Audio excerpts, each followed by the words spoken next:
Today, we will open up our history books and talk about a time when Ethiopia didn't back down from European superpowers. So sit back and gain some knowledge. By the late 1800s, the global map was being systematically redrawn. In the span of just 2 decades, European powers laid claim to 90% of the African continent. It was the scramble for Africa, a ruthless campaign driven by industrial wealth, modern weaponry, and an overwhelming belief in European superiority. To the leaders in Europe, total conquest was an absolute certainty. But in the mountainous horn of Africa, one ancient empire refused to follow the script. In 1889, Italy was a newly unified nation, eager to prove itself alongside heavyweights like Britain and France. They wanted an empire of their own, and they set their sights on Ethiopia. To secure their foothold, the Italian government signed the Treaty of Wuchale with the newly crowned Emperor of Ethiopia, Menelik II. On the surface, the treaty was a friendly agreement on trade and borders, but hidden inside was a calculated trap.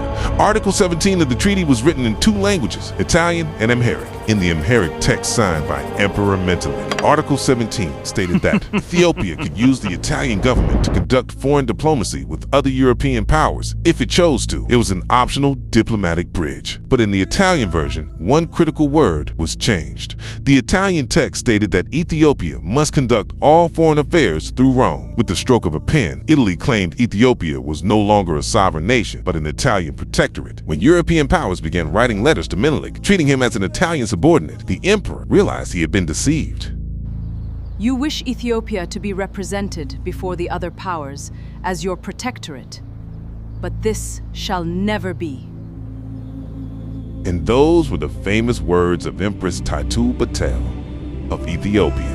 In 1893, Emperor Menelik formally canceled the treaty. Rome was humiliated. Prime Minister Francesco Crispi ordered the Italian military to march south from their colony in Eritrea, intending to force Ethiopia into submission by military power. The Italian command operated under a fatal assumption. They believed they were marching against an undisciplined, poorly armed tribal force that would break at the first sound of artillery. They couldn't have been more wrong. While Europe assumed Menelik was isolated, the emperor had spent years quietly preparing. Through clever trade negotiations with France and Russia, Menelik had stockpiled tens of thousands of modern European rifles and modern artillery pieces. When the call to war was issued, it wasn't just a royal army that responded. Menelik summoned a unified national force. Over 100,000 warriors assembled from across different regions and ethnic groups, marching hundreds of miles through rugged mountain terrain to face the invaders. By early 1896, Italian General Baratieri found himself in a nightmare scenario. He was outnumbered, deep in enemy territory, and running out of supplies.